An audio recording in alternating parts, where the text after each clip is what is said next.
What's going on, everybody? Welcome to another episode of the AI Powered Seller. Today's episode, why AI's real power lives in pre-sales. Usually, when you think about AI, you think prospecting, you think research, maybe some deal review, etc.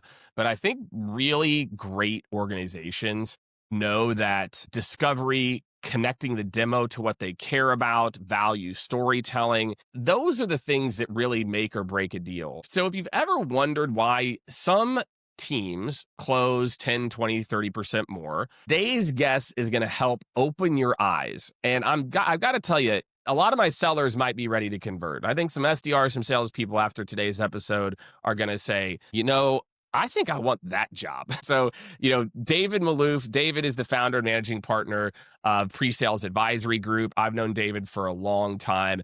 He's worked at Fortune 500s, PE-backed SaaS companies, Oracle, Salesforce, RI Software.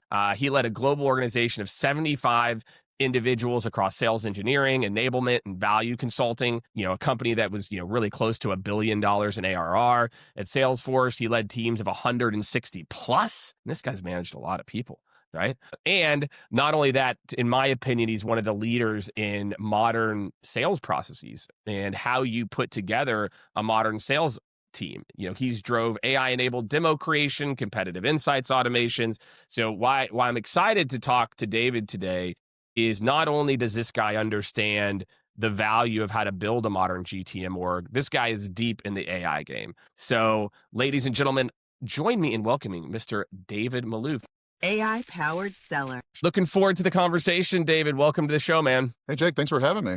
Yeah, it should be a good one. I think a lot of people are like pre-sales. Even you and I remember we had a conversation like 3 or 4 weeks ago about this. So tell me first, like, how did you get into this? You'd been in sales leadership. We worked together. I don't want to tell people how long ago. David and I, we've been in the game for a little bit, 15, 20 years ago. But, how did you get into this idea of pre-sales? And then maybe just, just roll that straight into what's exciting for you today. And as you think about, our listeners are reps and leaders, where you see pre-sales going and how you see it impacting sales. Sure. So I always joke that pre-sales is the best job that no one's ever heard of. And so when people think about go-to-market motions, they think about the business development side of things. They think about the AEs. They think about RevOps. They think about all those different things. But before I got into pre-sales, I had no idea what this thing was. So I started my career off in sales like most people. No one goes to school for pre-sales. No one goes and says, hey, I really want to be a sales engineer, when I grow up, right? So, I was going through this motion, I was going through sales,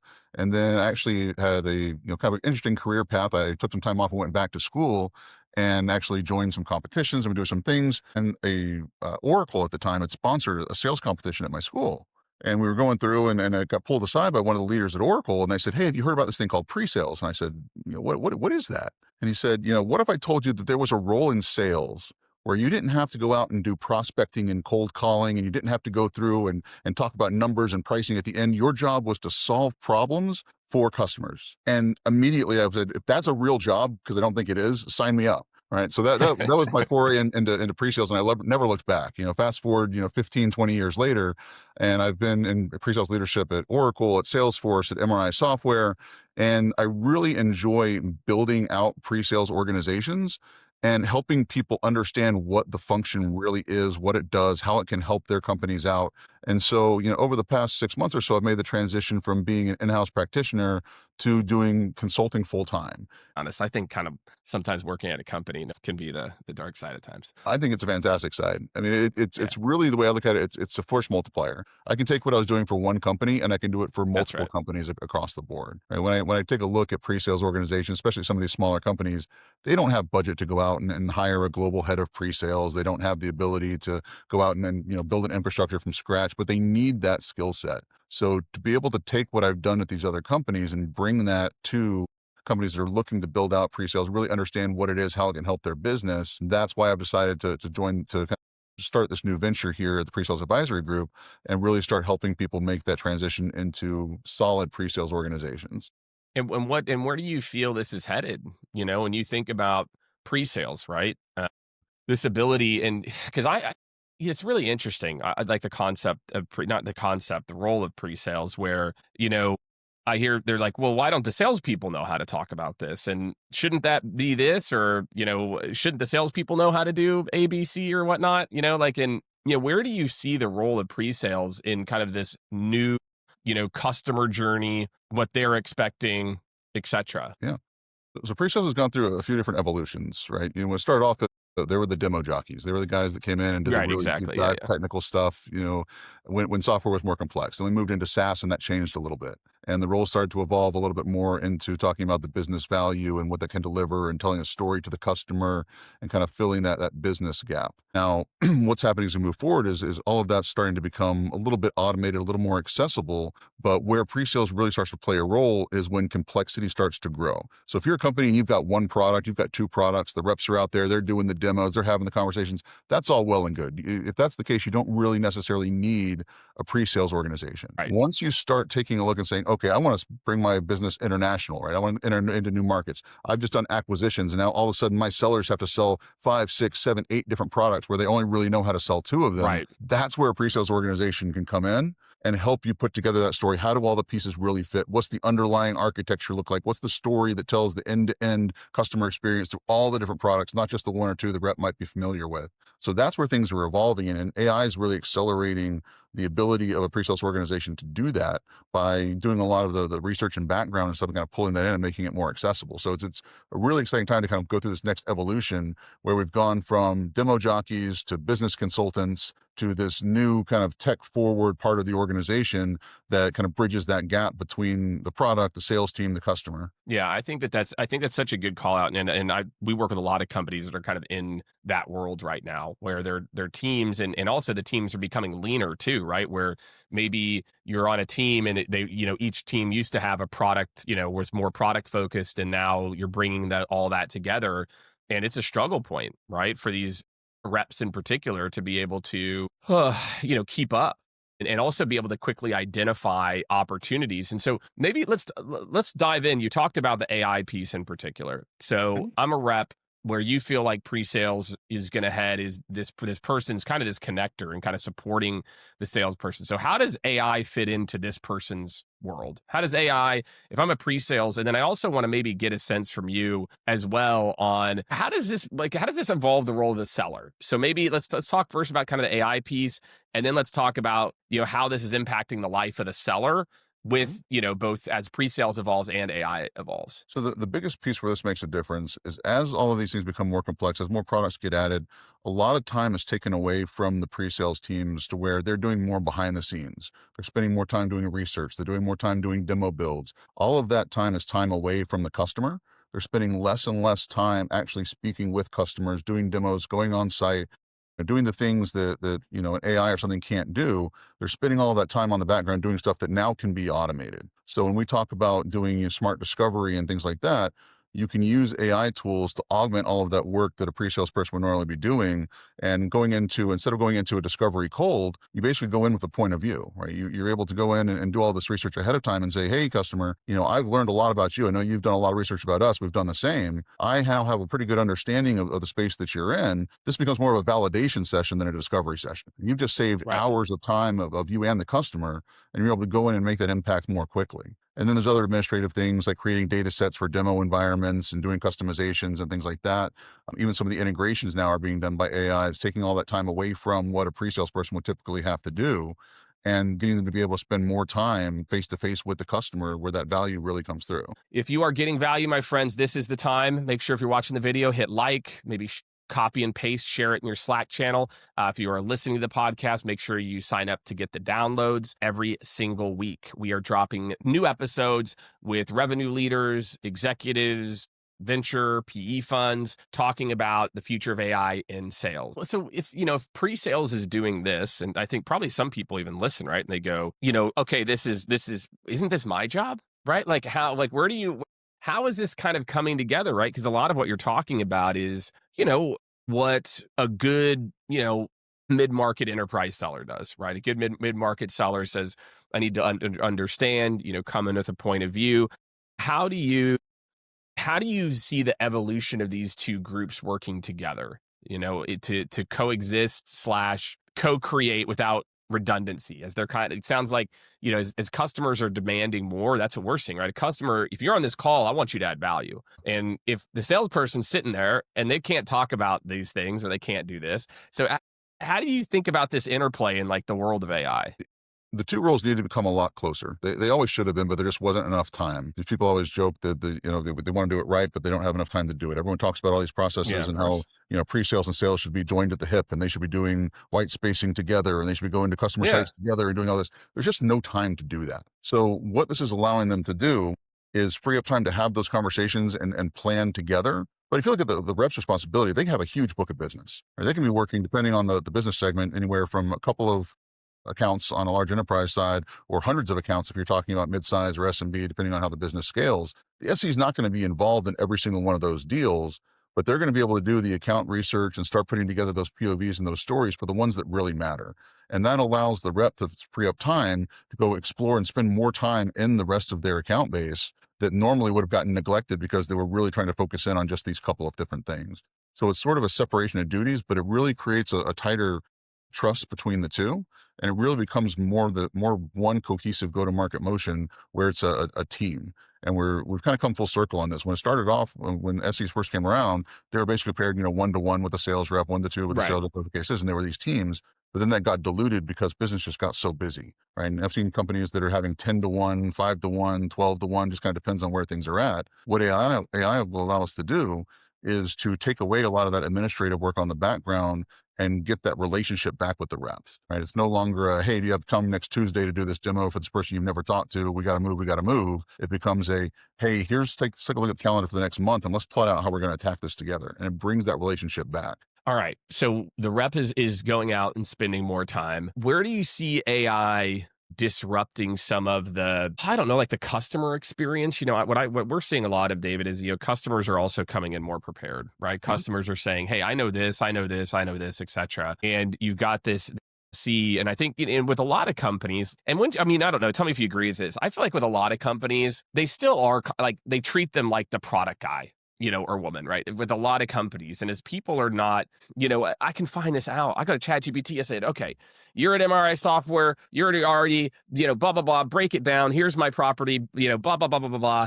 You tell me what the features are I should look at. And they're coming so prepared. How do you see, what are the skill sets? You talked about research, et cetera. What are the skill sets of this modern SE? Like, what are the skill sets and obviously we talked about research and value engineering, et cetera. So what do you feel like it's going to take for them to be successful in, 2026 and beyond? So SEs are really, I'd say, positioned well for uptake of all these new AI technologies, right? So when you take a look at an SE or technical seller, so to speak, they're naturally curious about technology. They have an elevated technical Right. aptitude over what a general seller would have, right? So a seller's main core skill set is to be able to go out there and sell and talk value and do those things. But where they bridge where pre-sales is able to bridge the gap is that additional layer of technical understanding.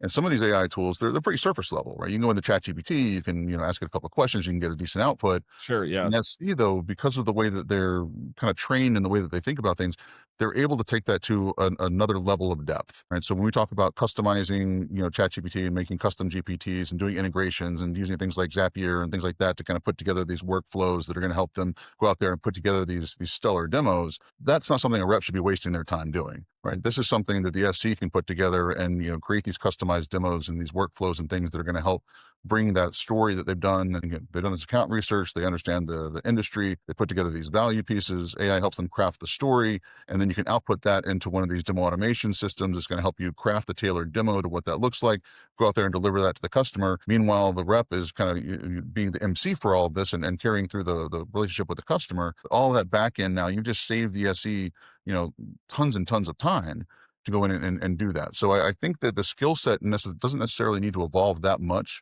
It's just being able to be consistent with it. If I could say what's going to make the most SEs successful moving forward over the next year, it's curiosity and consistency. And so a lot of people, just like any other sales training you get, you hear, oh, this is the training on the new AI stuff. And everyone goes to the course Right. and they sit there for an hour and this is so cool. And they go back to their desk and they use it once or twice and they go back to doing it the way they were doing it before. Those are the SEs that aren't going to make it in the new world. It's the ones that are curious, that take what they learned in the course, they apply it, they make it part of their everyday. That's what's going to make the difference. And the ones that can't make that shift, and unfortunately, are going to get phased out over time because that's the new skill set that's going to be needed. It's learning these tools, being able to use them, incorporate them into your day-to-day work, and that's what's going to make the difference. I asked somebody this. I'm gonna digress for a second. We were the Los Angeles Angels are a client of ours. Shout out to the Angels. I was on site with them last week, and we did a session with their leaders. And you talked about one of the skills being curious, and I flat out asked the leaders, "Can you teach curiosity? Like, is that something? Is it possible to teach someone to be curious?" I want your take. I'll give mine too. So I don't know that you can necessarily teach someone to be curious, but you can reward curiosity. And I think that's a big differentiator. A lot of times, especially in a corporate setting, you're either penalized or not given the space or the time to be curious. And that prevents progress. Companies that reward creativity, and I've seen companies go through and have like AI Fridays or whatever, where they give you a few hours to go in and Sure. experiment with something, present it back to the group. And if it's something that catches on, you get a spiff or whatever the case is for doing whatever that thing was. That can cultivate more curiosity in somebody. But to teach someone to be curious, I think there's something innate that has to be there for them to want that. I think so. I think what you can do is teach people the questions of curiosity. I think there's some techniques you could teach where, hey, make sure you're always asking two follow-up questions. And, you're not just moving on. You're not listening to speak. We talk to teams about, there's like three levels of listening. Most people are at one, which is, waiting to speak. I hear something. I'm like, oh, I already know what he's talking about. Let me jump in. So I do think I can train someone to uncover things to a certain level, maybe like to be like a B player in curiosity, if they can just like get the right question. So, all right, their take was somewhere in between ours. I think they were like, yes, it can be taught. Here's why, but here's what can't be taught. So don't worry if you're not curious. You can. I think you can still fake it a little bit. Just ask two follow up questions. Right? You do that, people are going to think you're curious. So I want to break down the role of like let's walk through the sales process a little bit, right? Mhm. Of where this fits in. So what does an AI assisted discovery look like when it's done right, and where do you think most teams struggle? So if you take a look at the typical part of the sales cycle that the pre-sales is involved with, discovery is usually chapter one. I would say that an AI assisted discovery is kind of the prologue. So that's where you've gone through and you're able to go in and come in with that point of view before even get the customer on the phone. Someone told me a quote the other day, and it's really stuck with me when we talk about AI. You can't automate something you haven't done manually. And unfortunately, because everyone's so busy, the SEs have gotten away from doing the research before the discovery call. Right. It used to be you'd go online, you'd research the people that are going to be in the room, you'd look up their social profiles, you'd look up the company, understand what their values were, you'd download their financial statements, you'd put in some effort in understanding, okay, here's some possible angles on why they're talking to us. Here's what their point of view might be. Here's what's important to specifically Bob. And he posted on Twitter that this is happening and he's got this other thing and he needs to free up time. Whatever the case. You understand this on a personal level before you go in. All of that's gone out the window. Now it's, Right. oh, I have a discovery call at 2 p.m. I got to, jump on that real quick after the demo I just wrapped up at 1 o'clock. And there's no time that people have to go and do that. What AI will do for us, and it is doing for us now, is allowing you to come in and do all of that research that was a very manual process that's kind of gone away over the past few years and brought that back. So you can go through and you can, set up either a custom GPT or just a certain set of prompts and instructions that will go out and you just fill in the blanks basically for whatever customer you're going to. And it'll basically pre-fill this document out for you. And you can go on to the call and say, hey, I'm willing to bet these are the three things we're going to talk about today. And like I said, that becomes that validation session versus pure discovery. And that does several different things. It makes the customer happier because they're not being interrogated. It makes your life easier as an SC because you haven't spent hours doing this research, and it makes things flow a little bit better because the customer knows that you understand what's going on here. Yeah, and I think a lot of reps are scared to do that. And I think there's a difference between saying, "I know this about you," as opposed to, "Look, based on folks I've talked to, looking at your business, here are, I'm looking forward to the conversation, David." If I think about if I'm a rep, what I'm doing with this, I'm like, looking forward to the conversation, David. I had a chance to, deep dive into abc.com. We've worked with several other, industrial manufacturing companies, and I've definitely put together some ideas of what I think will be applicable to you. I want to spend a few minutes, talking through potential areas of opportunity. But, first, each client's a little different. So let's, have a little 5 to 10 minute conversation. And then let's talk about, some areas of opportunity where, we might be able to support. It's where I think you want to have a POV, you want to leave room for the discovery. But I think if you don't add that credibility up front, David, to say, look, this is what I've done. I feel like you're just going to get out competed, like the bar is so low right now to do really good discovery, right? And maybe that's, like that if you can't do that, you're going to lose to reps who can too, in that first call where they go, this guy didn't do anything. Like he just showed up, he asked me the cookie cutter questions. Like I'm not I'm not moving forward with this guy. If you're not putting in at least the same amount of effort that the customer's already put into researching you, like you're starting off on uneven ground, and that's not Ooh, going to that's a go good well. one. I'm gonna steal that. Yeah, if you're not putting in as much effort as the customer's putting in to meet with you, you're not gonna win. Yes. Absolutely I not. love that. It's such a good mindset, I think, for really anybody in sales to be in is this it is work and the work pays off. It doesn't pay off 100% of the time, but it's, I use the baseball analogy a lot, right? Where, if you're batting 300, which means, you don't get a hit 70% of the time, you're most likely, an all-star. Right. And I think too often, and those guys prep and watch game film and watch their swing and watch the opposing pitcher, and still they go 1 for 3 or 2 for 4 sometimes in a game. And I think salespeople that hopefully are listening, you've got to treat this like a profession now more than ever. That if you're not really thinking about from that first interaction, people are just going to be like, why am I talking to you? Like what's the point? And to your point earlier, there's no excuse not to now. You could make the case before it was like, I don't have 3 hours to sit down and do all of this because I'm back to back and so busy, but you can take 3 minutes. There's no excuse not to do that. Exactly. Okay. So let's move to the middle part of the funnel, right? Let's talk about AI powered demos or tailoring, so if pre-sales is doing a great job of that, what is either, AI enabled storytelling or demos? Like what are some of the ways that you see, AI and in this role, but in sales in general, helping them to, do a better job of those post first conversation? And to me, that's everything from the demo to, if they use medpick. I know you've obviously rolled out medpick, multiple times. How do you see AI supporting those subsequent conversations? I've built the trust, they want to move forward, and now we're trying to talk about the middle to late stages. So I'll kind of jump straight to the demo piece because that's probably the part that people think most of when they think about pre-sales and sales engineering, Yeah, kind of what's going on there. agreed. But what I'll say is where this comes in handy is the ability to train the models, just like anything else, right? Garbage in, garbage out, whatever the case is. But when you talk about demos specifically, what we've done at the last company that I was with is we took all of our demo transcripts and we loaded these things up and we started training models based on the demos that we'd done. And then we would say, okay, this one went really well. This one didn't go well. We could search between the different transcripts and say, okay, find me all the transcripts where we talked about this particular product. And we can go through and say, okay, this was presented well, this wasn't presented well, and we can kind of fine tune what that messaging looks like. So that was one quick win. Another thing is, I'll give you one specific example. We got some really detailed feedback from one of our partners. There was a list of all the things that they really liked about our demos and all the things where they thought that we were just completely missing the mark or falling flat or the story wasn't cohesive. And so what we were able to do is take the transcript from the demo, upload that into ChatGPT, take all the feedback from the document they Yep. gave us and said, okay, let's marry these two up. And if we had another chance to do this again, help me write a script that hits all of the points that they told us we needed to work on.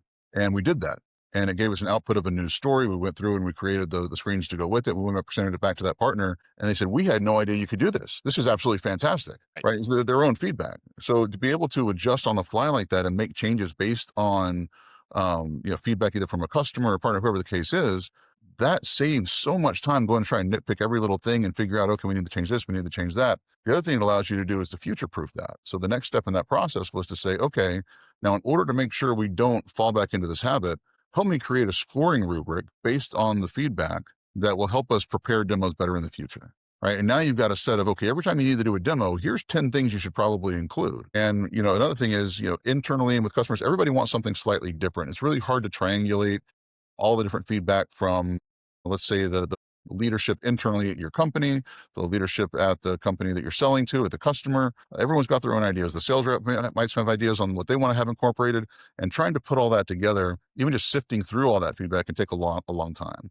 To be able to grab all that feedback, toss it in and say, okay, here's my script where it is today. How can I hit the 80% that's most important to every single person that's given feedback here? And then start working with the script from there. So instead of going through pages of transcripts, watching recordings over and over again and spending all these manual hours, you're now in a place where you can create a great, solid, standardized demo And when you go and talk to a customer, say, hey, I want to do exactly what we did here, but this customer's in this industry. Help me change the story. Help me change the data to reflect what this customer needs versus what we did last time while maintaining all those bits and pieces that made us really successful. And that's a huge win right there. Yeah, I agree. So you're talking about it's not only just the call, but also the process improvement, right? It's like Absolutely. also being able to understand kind of what's working, what's not working, and kind of this consistent optimization, which is what people should be doing anyway. I feel like in the sales process in particular, I talk one of the four C's in the book, Innovative Seller, I talk about is consistent process optimization. And I feel like in 2026 and beyond that everyone's in full 2026 plan now, if you aren't building in a consistent optimization mindset like into your organization where it doesn't matter what the role is, and for you as a rep, if you're somebody who's listening or a leader, if you're not thinking this way, I really feel like you're just going to get outpaced. There's just a pace that the world's moving at, and you can catch up. I know a lot of people too. It's like, oh my gosh, like I don't know about all this stuff. I don't know, everything, but it's like, that's okay. You don't have to. A lot of this is just about implementing one thing, then another thing. And that's, hopefully when you listen to the podcast, everybody, every episode, you're going to pick up maybe one thing or two things that you go, okay, I can do that. And as you think about those things and you kind of have this mindset, you're just going to be able to outpace your peers too, who are just kind of stuck in robot mode. They're just going through the motions over and over. And I feel like right in today's day and age, I feel like demos just keep getting worse. I really feel like companies are doing a worse job of demoing. It does feel like a lot of rep being trained to just go through the thing, hit 1, 2, 3, 4. Show them what you showed them last time, right? That's right. Everybody has the same problem. How does this apply to MedPick, right? How do you think about MedPick in particular, right? I know you've led that enablement, as a part of this process, right? Reps are being told, I got to find this person and I got to do this and check this box. Like, how do traditional kind of deal frameworks, right? So I'm working through the deal. How do you think they fit in this AI world? So and we've talked about MedPick and things like this before, right? Maybe not they're a little too stringent in some regards for the new world that Sure. we live in. But what I think AI can help us do is to kind of identify where we should be heading next. So if you take a look at the end of the MedPick process, what it can do is identify red flags and identify things that are missing, suggest next steps. But what it's not going to help with is making judgment calls. Right. It's never going to understand if this really is the right person, if this really is the champion, if the paper process is really feasible based on the way the Yeah. company's set up and the politics. Like, it's never going to know those intricacies, but it can identify patterns over time. And this is another one of those things where, unfortunately, it requires a lot of data integrity to do properly. And using your CRM, whether it's Salesforce, HubSpot, whatever the case is, and providing all of the notes and the stage progressions and moving everything linearly. If you after you get that stuff right, then you can run analysis through AI that's going to help you understand whether you're on the right path or not. Now that's mindset and process change, and that's a bigger conversation to have. But if you get those blocking and tackling pieces right, there's a layer that it can add that makes things a lot easier and very Yeah. insightful. I agree. And I think for a lot of people out there, as long as you can make it connect to the customer experience, right? It's not all about you. It's about, hey, I'm trying to understand this so I can help to, shepherd you through this. And it's important if I understand the paper process, for example, that I'm able to make sure I'm meeting you and getting you the information that you need. And I think, customers today are, requiring that. And so as we look to the future here, and we talk about next steps, what do you think it's going to take to be a top performer, a top SE in the next 6 to 12 months? What do you think that the trends, and even if you think about, 24 months out, what do you think it's going to take to truly be at the pinnacle of the game? Honestly, it's really simple stuff. And then the first thing I'd say is it's just getting started. So many people get overwhelmed when they hear about AI as a topic, and it's like, oh, should I use Copilot or ChatGPT or Gemini? Just pick one. Yep. Right. The Yep. first step's always the hardest. It's kind of a cliche thing to say, but most people are just spinning their wheels trying to digest all of this stuff. And they're, going online, subscribing to all the newsletters and trying to keep up with every little trend that's happening in AI. And that's impossible to do. Pick a horse, start doing it, start iterating. And we talked about this earlier, but curiosity and consistency. Pick a tool, try it out, start going through, changing your process around it. If it doesn't work, scrap it, move on to something else. but be consistent. It's a mindset shift that's going to make people successful over the next 12 to 24 months. And if you don't make that shift, it's going to be detrimental, unfortunately, to continued existence in the profession. You can't continue to expect to take 3 to 4 hours to do something that people are out there doing in minutes now. That's just not the rate that people are moving at anymore. Yeah, I think that's a good way to put it. Is I think for a lot of people, um, that I think that's going to be the great equalizer, where people are going to you're just going to start to see a speed. And I think the big difference for anybody who's in this world, whether you're on the SE side or, any of the sales roles, that you have to start to think about, this is the first speed slash extremely high quality, right? Like it's not that, if you think about historically with technology, as we tried to do more, et cetera, the quality gets bad, bad, bad, bad, bad, bad. And that's where Gen AI is the first tool where I can actually do more, and it gets better. And the conversation is better, et cetera. And I think this is where I see a lot of people struggling is they feel like by using AI, it's going to make it inauthentic, or, well, I can do more of this stuff, but is it going to be good? Like, I'll give you an example, David. Like, we'll talk to a lot of marketing departments. And I think marketing departments in particular, yeah, well, I know we can do more, ABM or support or blogs, but, it's not going to be the same. It's like, it's better. And I think the key is like, it doesn't matter. Let's say you are a marketer, a salesperson, whatever, and you are like an A. You're just an A. You're really, really good. Johnny, who's a B, right, is just going to be able to outwork you, and not outwork you because he's more talented. He's just leveraging AI. He's showing up smart. He's showing up informed. His people skills are good enough. Whereas you're only able capacity wise to do a few things.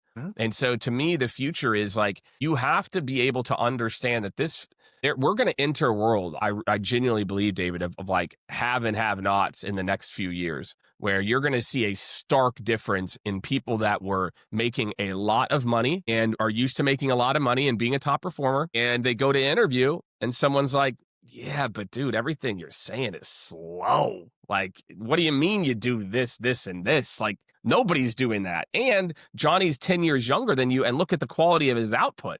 And so that's what I think is that, more and more people are going to really need to understand that this is something, we are changing the way that people work. This isn't a new tech. And that's maybe, so I say that to leaders every single day, that we've got to change our mindset and stop thinking of this as a tech deployment as much as a change the way we work deployment. Yeah. And I don't remember the details of it. I need to go back and look it up. But I read something the other day that was talking about the difference in like people's IQs, right? There's a few points that make a huge difference right now because everyone's kind of so close together. If you look at it, what is the threshold? Like, what makes some? I'll go find the article and put it in the show notes of like what's the IQ, and then everyone go take an IQ test, and you'll be like, I'm screwed.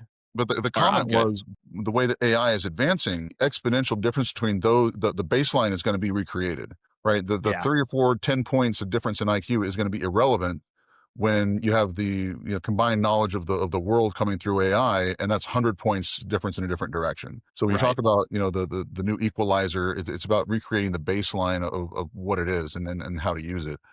And you mentioned the inauthenticity. Is that a word? Yeah, inauthenticity. I think it's like people understand. Yeah, it's all in how you use it. Yeah, if you're going through and saying, "Hey, write this article for me," or "Hey, write a demo script for me that does this," and that's what you run with, that's not going to fly, right? Because people are going to see through that. You got to turn the human on, David. That's what I say. It's like, look, what AI allows us to do is it allows me to get to V1 in minutes and then take 20, making it a V4. Yeah. I mean, I don't know about you, but I have full on, brainstorming sessions with ChatGPT. I put it on voice, and I'll say, "Hey, I wrote this.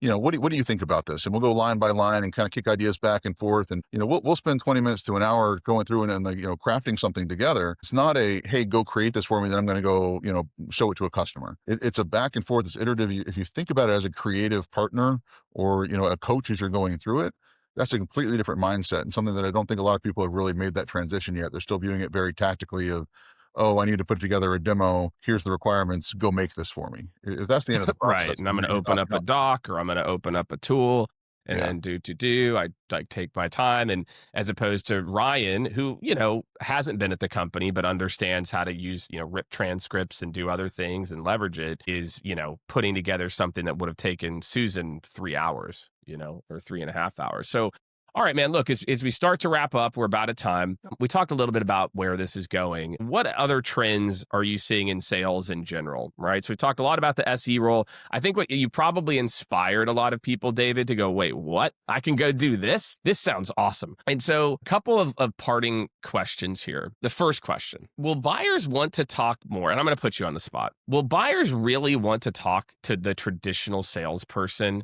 if the solutions engineer, the SE or solutions, and whatever you call it, there's a million titles for this. Yeah. Will buyers, won't they really just want to talk to that person? If that person understands what the product can do, understands how things fit together, don't you feel like that's the person they want to talk to versus the SE versus no? I think it depends on where in the cycle they are. So if you're in the meat of it and you're going through technical capabilities and all of that, chances are they don't really want to talk to the rep at that point, right? They want to talk to the SC, they want to Right. get the answers, they want to go through it. But when it comes to the negotiation and the understanding the relationship and how is this going to work over time and all of that, that's where the value of the sales rep comes in, right? They're going to Yeah, I can buy maintain that. that relationship with the customer, and that's not something that the SC is going to replace anytime soon. Yeah, I can get down with that. I think that that's right. I do think that for my sales reps, if you look at how you're interacting with buyers and you're not adding value, though, that's where I go.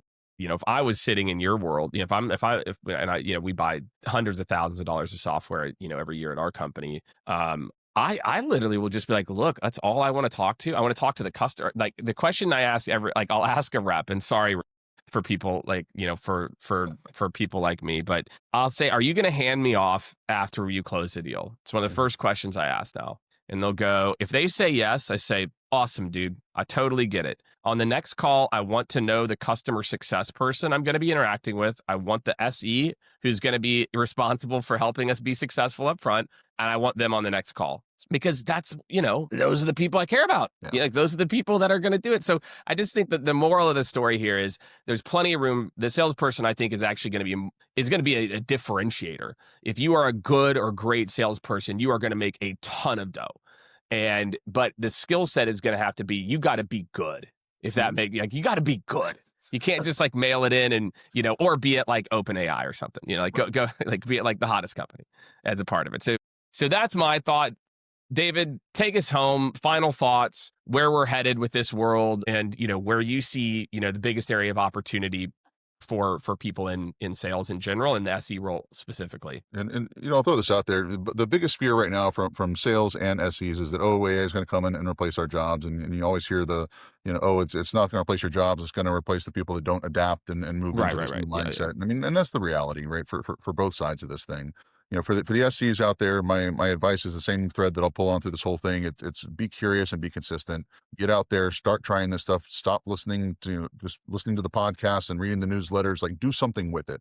A lot of these tools and things that are out there, they're free to get started at least. Try them all out. Find the one that works with you and your way of doing business. Other caveat I'll throw out there is check with your company also and make sure that they're on board with whatever you're feeding into these systems because there are different privacy things that get involved Oh and yeah. some red tape to work through. Learned that the hard way in some of these instances. But try new things. Don't be afraid to fail fast. And that's what's going to make you successful as you move into the next year or so. As an SC, you already have that technical aptitude. You've got the skill set. You're going to be successful in this world if you just latch on and you move quickly. Love it, man. All right. Well, look, man, I think you've opened some eyes today. I think, like I said, people are going to go, hey, David, will you help me to do this thing? Like, I'm into this SE role. This sounds like the best part of sales, that I think a lot of top performers enjoy doing. I mean, for me, it certainly is the part that I enjoy the most, is really sitting down, understanding, putting together a tailored solution to where the person feels like, wow, like this guy, really gets me. Really appreciate you joining. It was even, it's enlightening for me. I was taking some notes there of like, oh yeah, like that's a good point. Like I like that, around again, just like the different use cases for tactical AI. And that's what we try to do on the show is get super tactical with that caveat. And I agree with what David said, as you all listen to one of these episodes, what I would rather you do is at the end or maybe halfway through the episode, hit pause and go do something.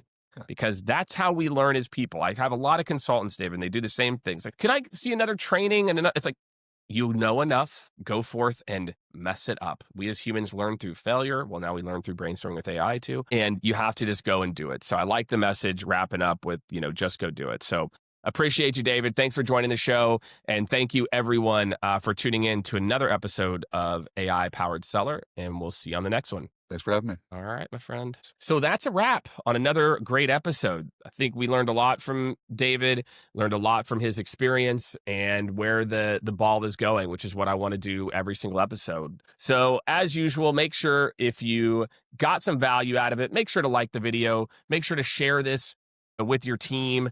Maybe send your application to David as well too if you got a lot of value out of that. We're going to put in a couple of links as well for everybody, so there's some additional resources you'll have access to. We also have a couple of other kind of giveaways here. I post daily on LinkedIn, so do me a favor. If you go to one of my posts, you write the word prompt or DM me. We've got a new kind of AI playbook we've been working on. So make sure, go to one of my posts, you write prompt, we'll get you the new AI playbook. Also, we have a new AI certification program that is kicking off in January. So we've got the dates ready for that as well. So make sure to go check that out if you're somebody who's ready to get serious about it.